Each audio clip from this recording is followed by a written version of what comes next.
जिस मंत्र के जाप से पूरा घर पवित्र हो जाता है।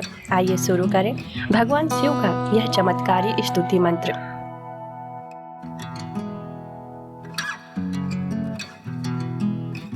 इस मंत्र को 3 बार सुनने से इसका प्रभाव कई गुना बढ़ जाता है। कर्पूर गौरम करुणावतारम संसार सारम भुजगेन्द्रहारम सदा वसन्तं हृदयारविन्दे भवं भवानी सहितं नमामि।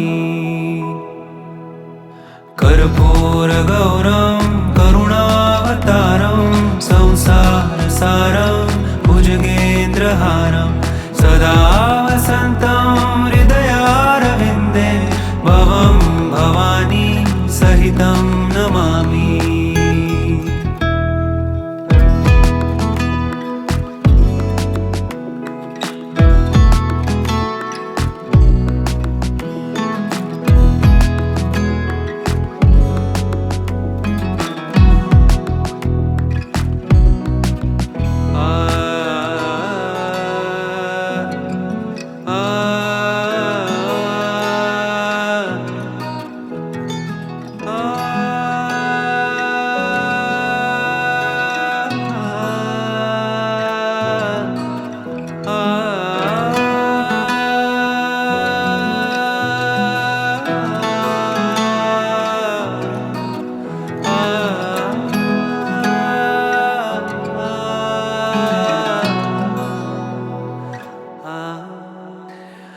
कर्पूर गौरम करुणावतारम संसार सारम भुजगेन्द्रहारम सदा वसन्तं हृदयारविन्दे भवं भवानी सहितं नमामि।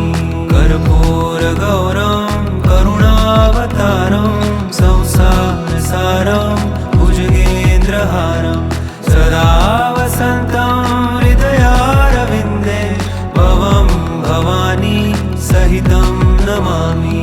कर्पूर गौरम करुणावतारम संसार सारम भुजगेन्द्रहारम सदा वसन्तं हृदयारविन्दे भवं भवानी सहितं नमामि।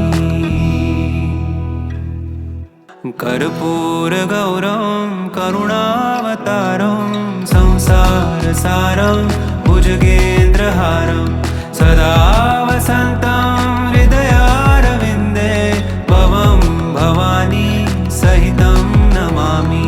कर्पूर गौरम करुणावतारम संसार सारम भुजगेन्द्रहारम सदा वसन्तं हृदयारविन्दे भवं भवानी सहितं नमामि।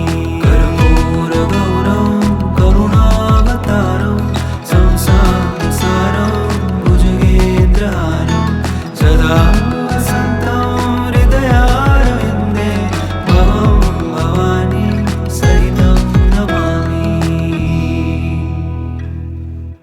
कर्पूर गौरम करुणावतारम संसार सारम भुजगेन्द्रहारम सदा वसन्तं हृदयारविन्दे भवं भवानी सहितं नमामि। कर्पूर गौरम करुणावतारम संसार सारम भुजगेन्द्रहारम सदा वसन्तं हृदयारविन्दे भवं भवानी सहितं नमामि। कर्पूर गौरम करुणावतारम संसार सारम भुजगेन्द्रहारम सदा वसन्तं हृदयारविन्दे भवं भवानी सहितं नमामि।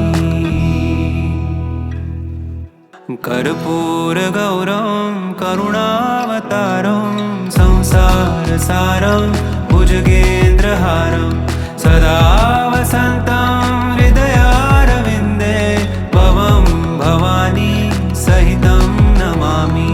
कर्पूर गौरम करुणावतारम संसार सारम भुजगेन्द्रहारम सदा वसन्तं हृदयारविन्दे भवानी सहितं नमामि कर्पूरगौरं करुणावतारं संसारसारं भुजगेन्द्रहारं सदा वसन्तं हृदयारविन्दे भवं भवानी सहितं नमामि कर्पूरगौरं करुणावतारं संसारसारं भुजगेन्द्रहारं सदा वसन्तं हृदयारविन्दे भवं भवानी सहितं नमामि कर्पूरगौरं करुणावतारं संसारसारं भुजगेन्द्रहारं सदा वसन्तं हृदयारविन्दे भवं भवानी सहितं नमामि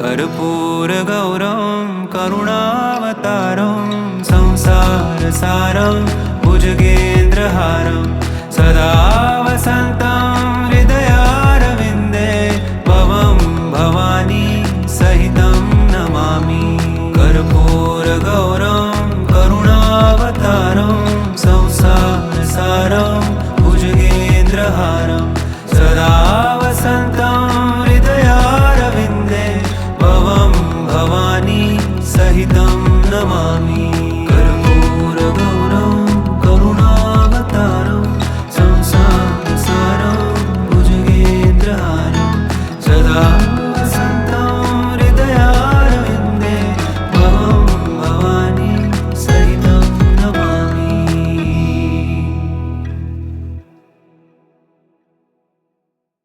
धन्यवाद इस दिव्य मंत्र को सुनने के लिए। अगर इस मंत्र ने मन को शांति दी हो तो चैनल को सपोर्ट करें। भगवान शिव की कृपा यूं ही बनी रहे। हर हर महादेव।